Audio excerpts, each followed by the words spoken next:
হ্যাঁ এদিকে এলো, এটার উপর রেখে দেবো।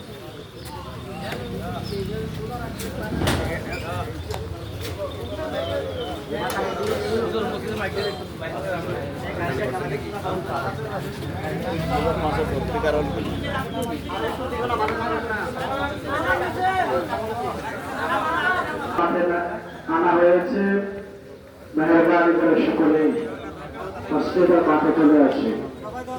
মায়েরকে উপস্থিতি আমরা সকলে সর্বপ্রথম মহান বলিদের কৃতজ্ঞতা প্রশংসা। পবিত্র শাবান মাসের 28 তারিখ জুমার দিন আমাদেরকে আল্লাহ একটি সালাতুল জানাজার নামাজে উপস্থিত করেছেন। মায়েরকে সামনে অনেক কথা বলা হয়, এই কথা বলা না দিল যারা সমাজের নেতৃত্ব দেয় তারা যদি ন্যায় পরায়ণ হয়, সমাজের যারা নেতৃত্ব দেয় ওই ব্যক্তিগুলি যদি ন্যায় পরায়ণ হয়, ইনসাফ প্রতিষ্ঠার চেষ্টা করে, মরহুমের আত্মীয় স্বজন বিভিন্ন মসজিদের খতিবগণ সবাইকে জানালে আন্তরিক সালাম, আসসালামু আলাইকুম ওয়া রাহমাতুল্লাহ। অনেক কিছু একটু ব্যতিক্রম হয়ে যায়, এই কারণে সবাই একটু কষ্ট পান। তার সামান্য কিছু কথাবার্তা না বললো না হয়।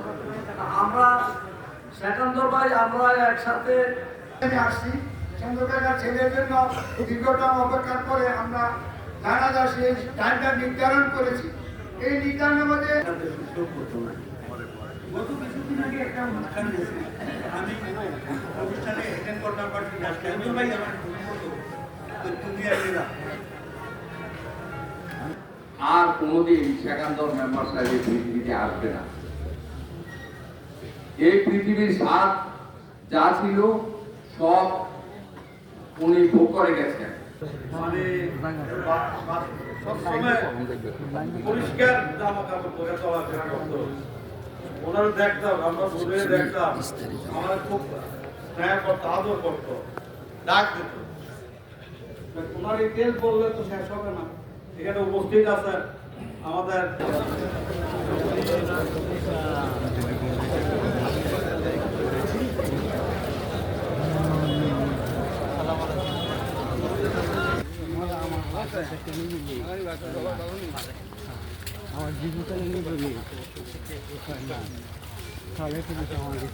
কল দিছিলেন